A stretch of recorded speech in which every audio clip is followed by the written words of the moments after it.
If you have been following the landscape of American political media for any sustained period of time, you already know that Sean Hannity occupies a position in that landscape that is unlike almost any other figure currently operating within it.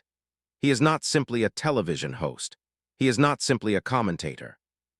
He is, in the most precise sense of the term, an institution, a figure who has spent decades building one of the most watched, most loyal, and most politically consequential media platforms in the history of American broadcasting.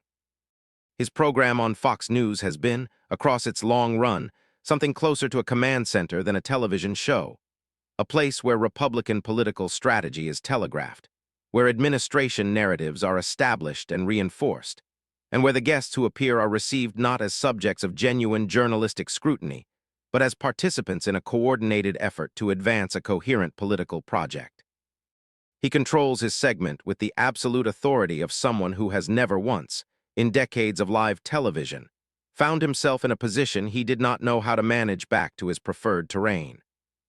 When Jasmine Crockett walked onto that segment and exposed him live, the exposure did not come with warning, did not come with drama, and did not come with the kind of theatrical buildup that would have given Hannity time to activate the considerable arsenal of deflection and reframing that he has spent decades perfecting.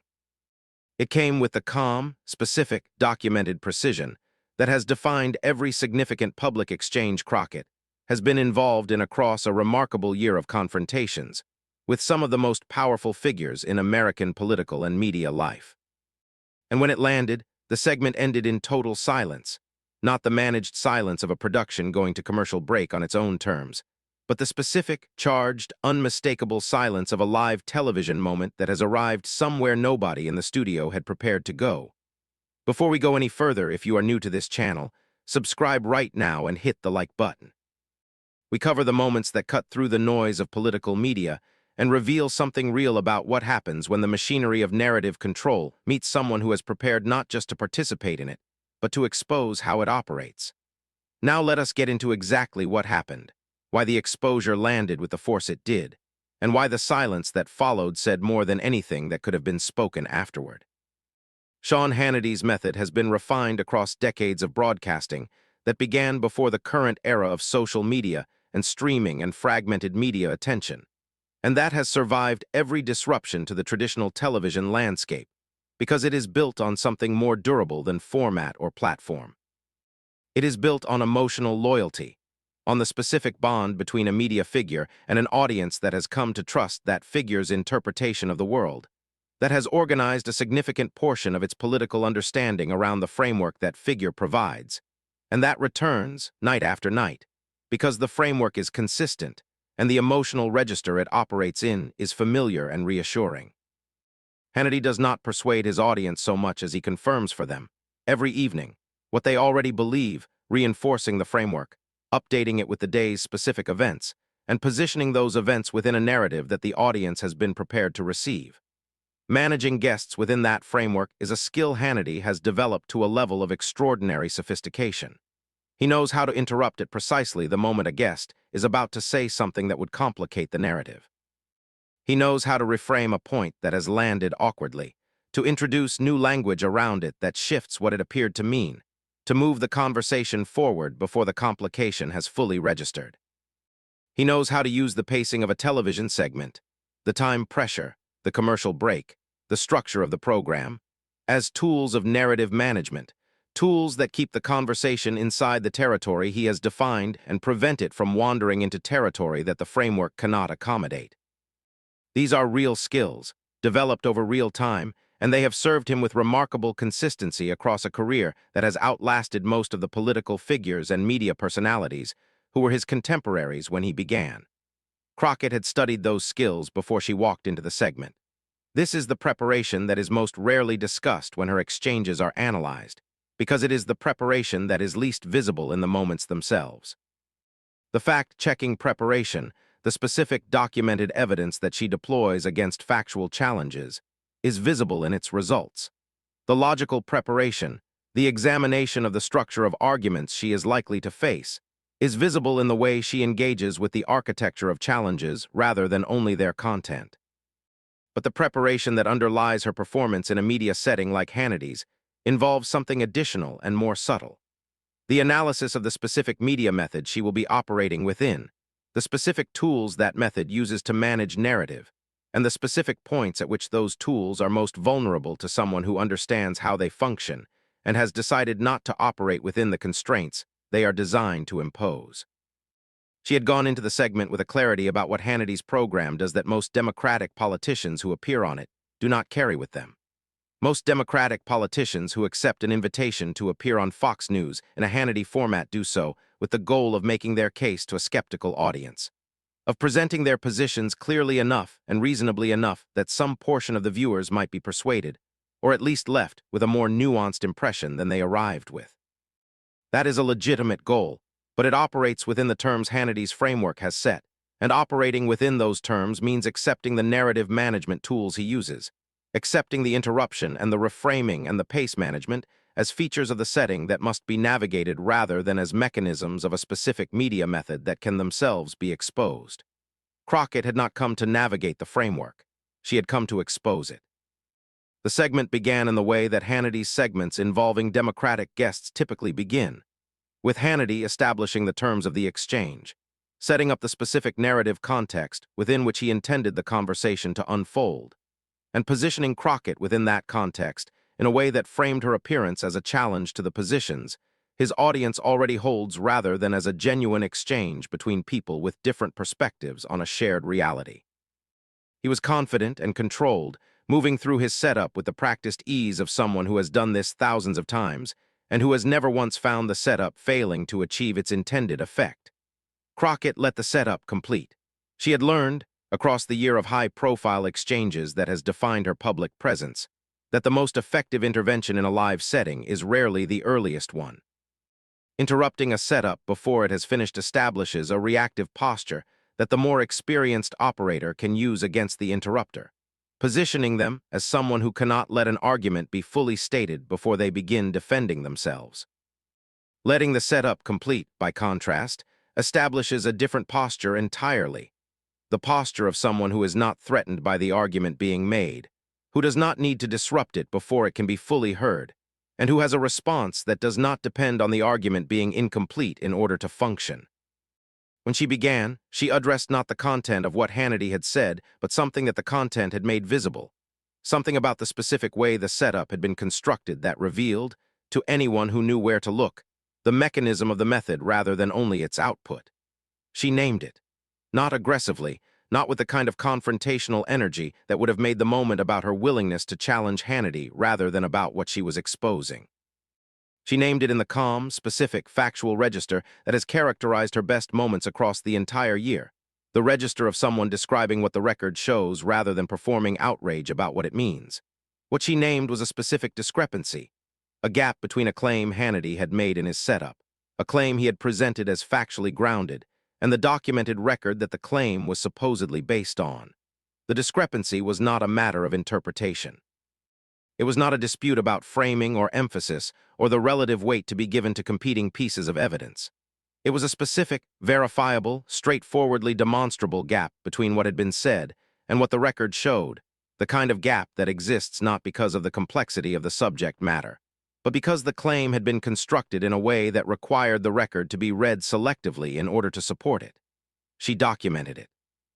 Live on his program in front of his audience, the effect on the segment was immediate and it was structural. Hannity's framework for managing this kind of exchange depends on the guest accepting the factual premises of his setup, however implicitly, and engaging with the narrative he has constructed on those premises.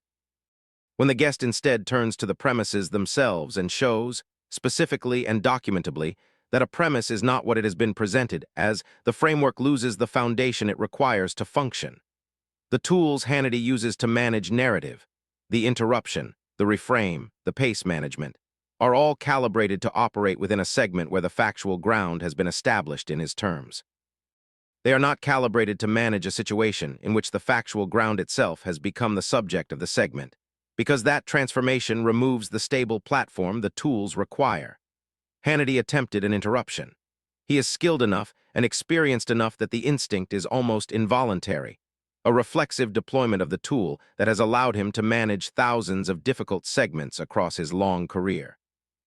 The interruption came with the confident energy of someone who has used interruption as a narrative management device often enough that it has become muscle memory, who does not need to think about when to deploy it because the timing has been internalized through repetition. Crockett did not stop. This is, in the complete context of her public record, perhaps the most consistent and most significant feature of her performance in live exchanges. The absolute refusal to be interrupted into silence, delivered not through the kind of assertive counter-volume that transforms an interruption into a shouting match, but through the specific quality of composed, unbroken continuation that treats the interruption as something that has occurred in the ambient environment of the exchange, rather than something that has changed what is being said. She continued speaking with the same measured pace and the same factual specificity she had been projecting before the interruption, and the continuation, delivered at the same register, made the interruption visible as a management attempt rather than absorbing it as a disruption. Hannity tried the reframe. He introduced language around the specific discrepancy she had documented that was designed to suggest it meant something different from what her documentation had shown, that the gap she had identified was a product of her selective reading rather than his, that the broader context of the claim justified the specific presentation he had made, that the complexity of the subject required more nuance than the specific evidentiary slice she had cited could provide. The reframe was well executed, as Hannity's reframes tend to be. He is a skilled enough broadcaster that even his recoveries carry a quality of authority that can be convincing to an audience already disposed to receive his interpretations favorably. Crockett addressed the reframe with the additional documentation she had held for exactly this moment. She had not deployed everything she had prepared in the initial exposure. She had kept a specific element of the record in reserve, an element that addressed precisely the broader context Hannity's reframe had invoked.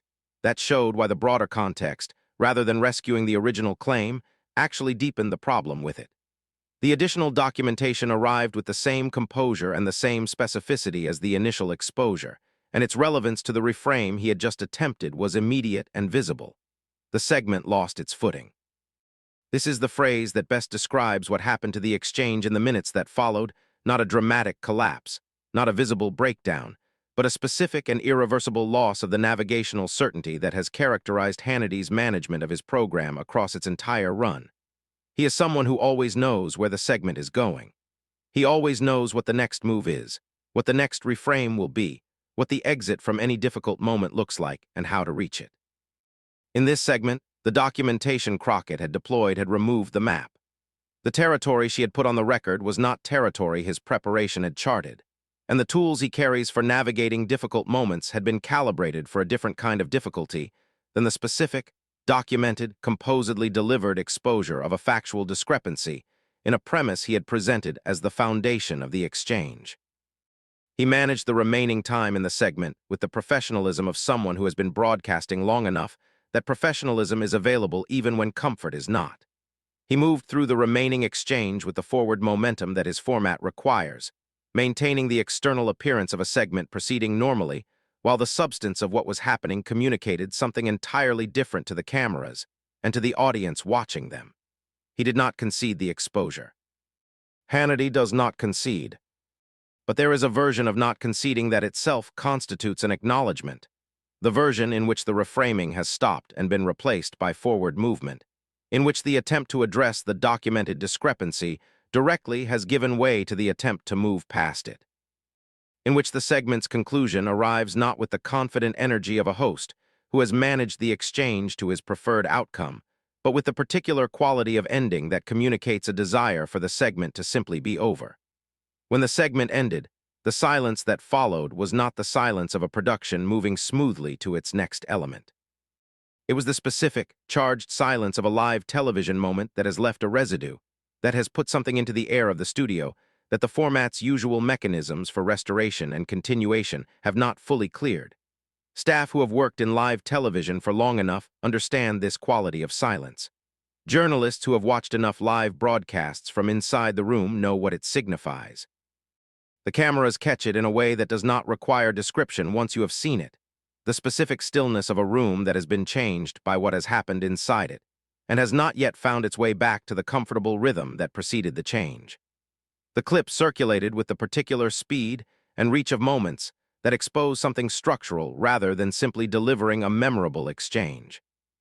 The previous moments in Crockett's year of high-profile public confrontations had generated significant viral spread because they were compelling, because they showed a prepared, composed person winning exchanges with formidable opponents in real time, and producing moments of genuine accountability that the political media landscape rarely provides. This moment generated something additional beyond the viral spread, because what it exposed was not simply a factual discrepancy in a specific claim, but the specific mechanism by which a claim of that kind is constructed and managed within a particular media framework. The exposure was not just of Hannity's claim. It was of the method. That is the dimension of the moment that the most substantive commentary in the days following the clip's spread returned to most consistently. Media critics who cover the specific architecture of partisan broadcasting noted that Crockett had done something that Democratic politicians who appear on Hannity's program rarely do. She had engaged with the method rather than operating within it. She had treated the setup not as the neutral starting point of an exchange, but as itself a subject of examination, and the examination had produced a specific, documented account of how the setup had been constructed that the audience watching could evaluate independently of any prior political commitment. The transparency that produced was not comfortable for a format that depends on a degree of opacity in its mechanisms to function as intended. For Crockett, the moment completed something, not finally, because the work she has been doing does not end with individual exchanges, but in the sense of adding a final, structurally distinct piece to a record that has been built across an extraordinary range of settings and opponents.